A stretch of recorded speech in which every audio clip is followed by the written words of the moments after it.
the sleeve you had on your left arm out there, is that for like aesthetic reasons or is it like a practical reason? Both. Just trying to understand how to keep it supported and warm and just feeling the best I can when I'm out there on the floor. And not having anything on my shooting arm is nice. So it's a little bit of both, but I've tried a lot of different things and will continue to try stuff that makes me comfortable when I'm out there on the floor when the time is right, and you're looking forward to getting back out there. Is it KT tape that you're using or anything else as far as to keep everything in place well?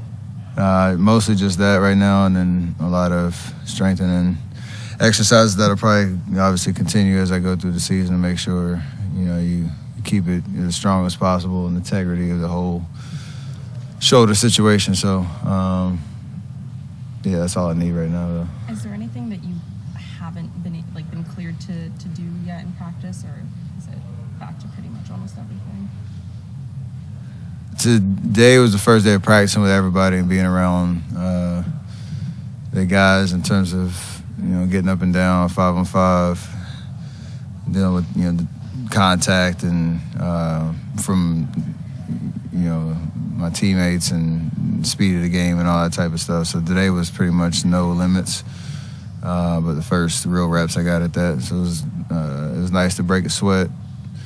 Like I said, feel the speed of the game again and the physicality of it, and get yourself in situations that you can test everything that you need to get ready for an actual game. How did it feel to do that for the first time in a while? It felt good. I mean, it's been 3.5 weeks, 3 weeks, something like that.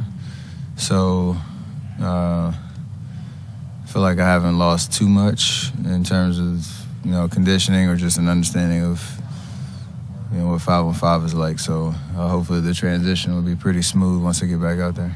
Steve and Bob said that the San Antonio game is a realistic return date for you. Is that kind of your goal, or do you feel like you could be back even sooner?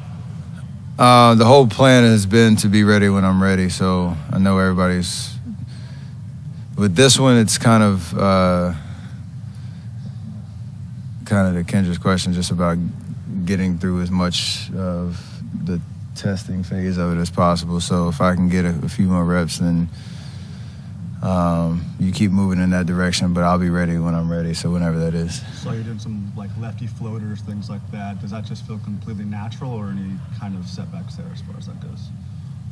No setbacks. It feels different, but manageable, and something that when you're out there on the floor, with any injury, you just want to be in a position where even if you do feel a little bit of discomfort or an awareness of whatever it is, that you don't think about it during the game, and you can just react and move how you need to, take shots you need to, go both directions, use both arms, as you need to. So once I get to that point, whether I feel anything or not, it's just about, can you just do it and be confident in whatever that is, and I'll get there. And then how excited are you to have Andre Iguodala back tomorrow against the Magic? It's exciting. He's put a lot of work in, knowing how interesting his offseason was, of whether he's actually going to come back or not. And once he made that decision to get back with us and come to training camp and start his journey, every day he's been grinding, little by little, getting his conditioning right, getting his reps in. He looks great. He's still doing Andre things on both ends of the floor and in the scrimmages that we've had. I've seen him play, so excited for him to get out there, because the rehab is tough and it's boring and it's isolated. For him, he's not really managing anything other than just getting his whole body right. So I'm sure he's excited to just go hoop and just go enjoy, what that means for him. What have you thought of the way Clay's looked since you've been out, specifically 3 straight 30-point performances, 54-point game? I mean, is he back? That question is, not that you're asking, just that narrative around whether he's back or not is, it's interesting because you're always comparing it to what he was before, but we've known him to be a player that impacts winning in a lot of different ways. Shooting the ball is obviously the first thing everybody thinks about. So it's nice to see him make shots. It's nice to see him, go for 50 and still have that level. But I think he would tell you, we all love to shoot and score and all that, but the rest of it that comes into, defending at a high level, being able to be a playmaker, hit big shots, no matter if it's for 30 or 50, whatever it is, have that kind of clutch opportunity. All those things matter. And so to see him do that has been really, it's been really fun to watch, and I'm super proud of him and happy for him because, he's been through a lot with the injuries. He's been through a lot in terms of all the questions being asked around him and all the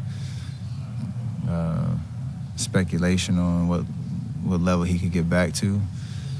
Now it's just about how can he help us win, and that'll come in a lot of different ways, or show itself in a lot of different ways. What have you thought about the way that this team has responded, and from those 2 losses in New York to being 5-1 on this homestand and losing the last one, just a close one? It shows you who we are. I mean, we say that a lot, and our record is not indicative of being have demonstrated championship caliber basketball, but the grit of pulling out these games, especially down the stretch, Draymond's defensive presence, Loon doing what he does night in, night out, JP picking up a big portion of the scoring load since I've been out. Talked about Clay, so then you got guys Dante, Ty, A-Lam, guys stepping up in big roles, PBJ having his flashes. So everybody's just coming with the right mindset to just take advantage of your minutes and your opportunity. Have just a collective grit about us, and to bounce back. That Memphis game was huge for us just because it just set us off in the right kind of vibe for the rest of the homestand, and then you start to pull out some close games. Obviously, Detroit was a tough one, but 5-1 with a chance to hopefully close out strong. That's huge for us, and then it sets us up for what we're all looking forward to, is figuring out how to win on the road. So it's been great. Obviously, you guys haven't taken any of the White House visits in recent years after championships, but on this upcoming road trip, some of you guys go. Is that something you're looking forward to doing? For sure. It's interesting. I haven't really thought about it that much because, and just in general, because we got the narrative of the season and everything that we've been trying to do on the court. But definitely looking forward to it. For the guys that have never been, and like you said, we haven't been back or been there since whatever that 15-16 season. So I'm excited about it, and our families are. And one last opportunity to celebrate our championship last year before you kind of put everything in the rear view about what's going to happen the rest of this year. How has Ty Jerome impressed you the most, especially for someone who's on a 2-way contract and has had a lot more responsibilities than someone who usually is on that kind of contract?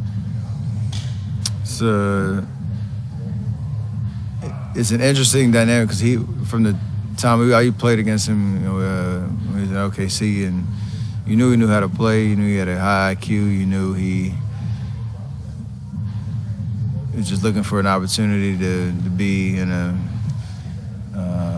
kind of winning organization, in the sense of like, I have an opportunity to impact that. Who would have known it being from a 2-way position, and he'd have an opportunity to come in and play big minutes with the injuries that we've had and all that. But even early in the season, when we were quote unquote fully healthy, him and A-Lam were getting some cracks at it in terms of the rotation. So he's just a gamer. It's the guy that demonstrated in college. You battle tested, and you find a way to show that at every level. So it's been awesome to watch. Jordan Poole has struggled with turnovers just as he's had the ball in his hands more. Steve said some of those you just have to live with, just with the style of play and stuff. But can you maybe give perspective on what he's going through? I mean, clearly he's frustrated after some of those turnovers late in game. You are a creature, or what's the term? You're a victim of your own expectations, in the sense of like he's demonstrated he has the ability to be trusted with the ball in his hands and make big plays. And whether they want to compare it to like me or anybody else that's trying to take that next step as a go-to scorer and a closer and whatever, like you're gonna go through those learning lessons. I went through them myself, back in the day, where you have all the right intentions, you're in those positions because you want that moment, you want the ball, you have ultimate confidence in yourself, but it doesn't always click right away. So one thing you can't do is lose confidence in yourself. You can't overthink it. You just look at the film, understand what decisions you made, what decisions you could have made, different decisions, and then not be afraid when that moment comes back, because it's going to come back to you. And once you do get over that hump, it's a real unlock in terms of your career. So you got a long road ahead of him as being a guy that's going to finish games and be the guy with the ball in his hands, and he'll figure that out. Clay talked about, I think it was after a Denver game early in his career, he missed 2 free throws and he left the arena in his jersey. I remember that. That was fun. It wasn't funny at the time. It's hilarious now. But, it's hilarious now. Do you have an early career game like that where you were just frustrated with your performance, and how did that maybe help you in the long term? I don't have a specific game or memory. It's more so than like I used to get benched down the stretch in big games my second year in the league, and it was because I had a lot of careless turnovers throughout the course of the game, where necessarily wasn't the most trustworthy guy at the time to close out the game, even though I was slowly getting better. So just that time period in my career I remember very well, just because it wasn't necessarily given to me. Like I had to go earn it and figure out how to prove yourself trustworthy with the ball over the course of that volume reps and whatnot, so that then when you get to the game, to the opportunity to close games, that you're ready for it. And my mentality is I wasn't afraid of failure at all. So when I got there, I was gonna be ready for it. But for a long time, I was sitting on the bench just watching, and I wanted to be out there. So that hunger really locked me in mentally to be ready for my turn. Do you feel like that Jordan has a similar sort of fearlessness with failure? I think he does. Even acknowledging where there's room for growth, like that's. Some people would make excuses, point fingers, kind of shy away from the responsibility of it. And everything he's done has been accountability and asking the right questions. And it's a vulnerable position in that space when you have the ball in your hands and everybody's counting on you to do the right thing. And sometimes it happens, sometimes it doesn't. It's the nature of the game, but the mentality and the right approach, he's shown that, I think, from jump.